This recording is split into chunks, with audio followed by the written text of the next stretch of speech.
Hey guys, स्वागत है आपका हमारे यूट्यूब चैनल पे। आज हम लोग करने वाले हैं रिमाइंडर थ्योरम। ठीक है, तो इस पूरे वीडियो को ध्यान से देखिएगा, आराम से समझेंगे।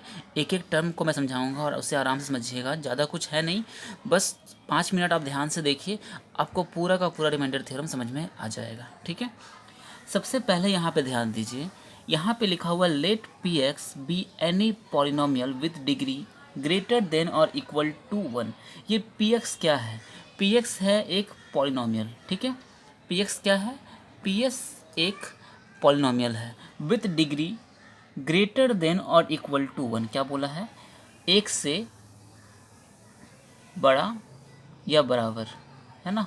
कोई मान लीजिए कोई डिग्री है n, कोई पॉलिनोमियल है, उसकी डिग्री n है या फिर 1 है, जो भी है वो 1 के बराबर होगा या 1 से बड़ा होगा। ठीक है, उससे छोटा नहीं हो सकता, मतलब 0 डिग्री का नहीं हो सकता। ठीक है, तो अब देखिए यहाँ पे बोलिएगा डिग्री क्या है ना। डिग्री समझते हैं।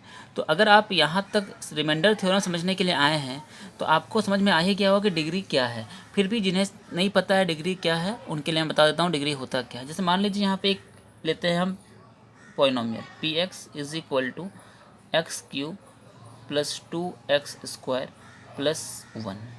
ठीक है, ये मान लीजिए कि एक है इक्वेशन। ठीक है, अब पूछा जाता है कि ये कितना डिग्री का इक्वेशन है, तो क्या निकालने का रूल है? रूल, ठीक है, कौन सा रूल से निकलेगा ये? कहा जाता है इक्वेशन में जो वेरिएबल है, वेरिएबल यहाँ पे क्या है? x है। तो जिस वेरिएबल का डिग्री पावर सबसे ज़्यादा होगा वही डिग्री कहलाएगा। ठीक है, तो यहाँ पे 2 है, यहाँ पे 3 है, तो ये पूरे इक्वेशन का डिग्री कितना हो जाएगा? 3 हो जाएगा। कितना हो जाएगा? 3 हो जाएगा। ठीक है, अब समझ में आ गया होगा कि डिग्री क्या होता है। चलिए, तो क्या बोला है? जो भी इक्वेशन होगा, जो भी पॉलिनोमियल होगा, उसकी जो डिग्री होगी, क्या होगी? जो डिग्री होगी या तो वो 1 के बराबर होगी, ठीक है, या तो 1 के बराबर होगी, या फिर more than 1, okay, greater than 1। इतना समझ में आ गया होगा। अब मान लेते हैं सपोज, ठीक है, suppose P x is divided by x-1। ठीक है, मान लीजिए कि कोई पॉलिनोमियल है पी एक्स कोई पॉलिनोमियल है जिसको डिवाइड दिया गया है x-1 से। किससे? x-1 से इसको क्या किया गया है? डिवाइड दिया गया है। ठीक है, let Q x be quotient and R x be the remainder. ध्यान दीजिए, जब भी हम किसी चीज़ को किसी चीज़ से डिवाइड देते हैं, ठीक है, तो क्या क्या निकलता है? कोशियंट निकलेगा, रिमाइंडर निकलेगा, है ना। मतलब कोशियंट को क्या कहते हैं हिंदी में? इसको कहते हैं भागफल। क्या कहते हैं कोशियंट को? कोशियंट को कहते हैं हम लोग भागफल, और रिमाइंडर को कहते हैं शेषफल, है ना। क्या कहते हैं? शेषफल कहते हैं। तो क्या होगा जब भी आप डिवाइड दीजिएगा? क्या बोला है? पी एक्स है, पी एक्स को डिवाइड दे रहे हैं इससे, x-1 से। किससे डिवाइड दे रहे हैं? x-1 से। जब आप x-1 से डिवाइड दे रहे हैं तो कोशियंट निकलेगा और कुछ रिमाइंडर निकलेगा। रिमाइंडर 0 भी हो सकता है, कुछ भी हो सकता है। ठीक है, तो इस टाइप का फॉर्म में आ जाएगा। पी एक्स है, पी एक्स को क्या होता है? पी एक्स निकालने का फॉर्मूला क्या होता है? x-1 और क्यू एक्स को मल्टीप्लाई कीजिए प्लस आर एक्स को ऐड कर लीजिए। आपको समझ में नहीं आ रहा तो यहाँ ध्यान दीजिए। ठीक है, मान लीजिए कि यहाँ पे है 7 मान लेते हैं। ठीक है, 7, आप 7 को डिवाइड दीजिए 2 से, तो 2 3 जा 6, रिमाइंडर हो गया 1। अब देखिए ये क्या है? ये क्या है? इसको कहते हैं भाजक, ये है भाज्य, है ना। ये क्या है? भाज्य। ये क्या है? भाजक, है ना। इंग्लिश में क्या कहते हैं इसे? इसे कहते हैं डिवाइज़र। क्या कहते हैं इसे? डिवाइज़र। इसे क्या कहते हैं? इसे कहते हैं डिविडेंट। इसे कहते हैं डिविडेंट। तो डिविडेंट निकालने का फॉर्मूला क्या होता है? यानी ये भाज्य निकालने का फॉर्मूला क्या होता है? अगर आपको चेक करना होगा कि आपका ये जो सॉल्व किया गया है, जो डिवीजन है, वो सही है कि नहीं, उसके लिए आपको क्या करना होगा? क्या करना होगा? ध्यान दीजिए, फॉर्मूला क्या है? डिविडेंट, देखिए फॉर्मूला क्या है? Dividend is equal to, dividend is equal to divisor. ठीक है, divisor into quotient plus remainder. ठीक है, ये फॉर्मूला आपका है, क्या है formula, divisor into quotient plus remainder. तो यहाँ पे डिवाइज़र क्या है, देखिए डिवाइज़र है 2 इंटू 3 कीजिए और प्लस 1 ऐड कीजिए। डिवाइज़र कितना है 2, कोशिएंट कितना है 3 और रिमाइंडर कितना है 1। तो 2 इंटू 3 6 प्लस 1 7, 7 आ गया, तो ये सही है। तो यहाँ भी वही है, ये क्या है, ये है डिवाइज़र, ये क्या है कोशिएंट, ये क्या है रिमाइंडर। इन दोनों को मल्टीप्लाई कीजिए प्लस रिमाइंडर ऐड कीजिएगा तो आपका क्या आ जाएगा, डिविडेंड आ जाएगा, यानी कि पीएक्स आ जाएगा। ठीक है, तो इतना आपको समझ में आ रहा होगा। तो यही है आपका जाकर के रिमाइंडर थ्योरम। ठीक है, अब आगे देखिए, since the degree of x minus 1 is equal to 1।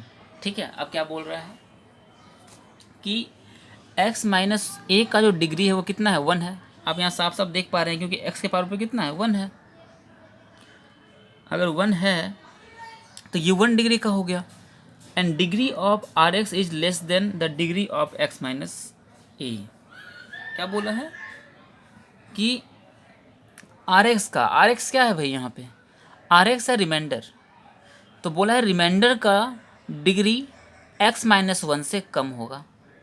अब देखिए यहाँ पे है कितना, 1। एक्स माइनस 1 का जो डिग्री है वो है 1, तो आर एक्स का डिग्री कितना होगा, 0 होगा। ठीक है, और जिसका डिग्री 0 हो इसका मतलब क्या हुआ, वो कांस्टेंट टर्म है।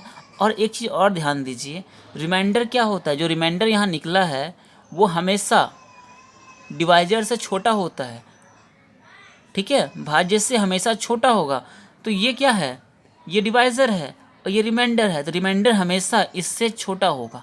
ठीक है, रिमाइंडर हमेशा x minus 1 is equal to 1, यानी ये क्या है, डिवाइज़र है, डिवाइजर से हमेशा छोटा होगा। अब देखिए इसका डिग्री 1 है तो इसका डिग्री 0 होना चाहिए, इसका डिग्री 0 होगा। It means the degree of R x is equal to 0। तो आर एक्स की डिग्री कितनी हो गई, 0 हो गई। ठीक है, this means that R x is a constant. इसका मतलब क्या हुआ कि आर एक्स जो है वो कांस्टेंट है और आर एक्स को मान लेते हैं आर, से R. So for every value of x R x is equal to R, यानी कि एक्स के सभी वैल्यू के लिए आर एक्स कितना हो जाएगा, आर हो जाएगा। आर एक्स कितना हो जाएगा, आर हो जाएगा। Therefore P X polynomial of X is equal to X minus A into Q X. X minus A क्या है, डिवाइज़र है, क्यू एक्स क्या है, कोशिएंट है, और आर क्या है, रिमाइंडर है। क्योंकि ये हमेशा कांस्टेंट होगा, रिमाइंडर हमेशा कांस्टेंट होता है। अब देखिए ये आपका हो गया कंप्लीट। ठीक है, अब देखिए किसी अदर केस में, मान लीजिए कि x इज इक्वल टू 1 रहा, a रहा। समझ में आ रहा है आपको कि x की वैल्यू जो है वो a रहा। देखिए a यहाँ पे क्या है, कांस्टेंट टर्म है कुछ। ठीक है, हम वैल्यू यहाँ पे पुट किया गया है, वैल्यू क्या पुट किया गया, वैल्यू, x की वैल्यू पुट की गई है। ठीक है, x की वैल्यू पुट की गई है। तो मान लीजिए कि ये इसके समान रहा, a रहा, तो क्या हो जाएगा, x माइनस ए, यानी कि a minus a q a plus r. जहाँ जहाँ x है वहाँ वहाँ a हो गया। तो ये ख़त्म, वो a में a गया तो 0 into q a, 0 plus r, तो बचेगा r, which proves the theorem. ठीक है, अब ये थ्योरम आपका प्रूफ हो गया। ठीक है, तो आपको समझ में आ रहा होगा, है ना। चलिए एक बार और कर देते हैं, सीधा सिंपल सा बात है, एक बार और इसको रिवीजन करा देते हैं। ठीक है, फटाफट क्या करना है, यहाँ बोल रहा है पी एक्स क्या है, कोई पॉलिनोमियल, इसकी डिग्री क्या होगी, 1 या 1 से बड़ा होगा। ठीक है, पी एक्स को मान लेते हैं कि डिवाइड करते हैं एक्स माइनस 1 ए से। एक्स माइनस ए क्या है, एक्स माइनस ए क्या है, डिवाइज़र है किसका, पी एक्स का। तो ये इस फॉर्म में आ गया। यहाँ पे आर एक्स क्या है, रिमाइंडर है, और क्यू एक्स क्या है, कोशिएंट है। ठीक है, बस इतना ही समझना है आपको। आई होप कि आपको पूरा थ्योरम समझ में आ गया होगा, इसमें और कुछ भी नहीं है। आगे हम पढ़ेंगे फैक्टर थ्योरम। ठीक है, वो वीडियो भी ज़रूर देखिएगा।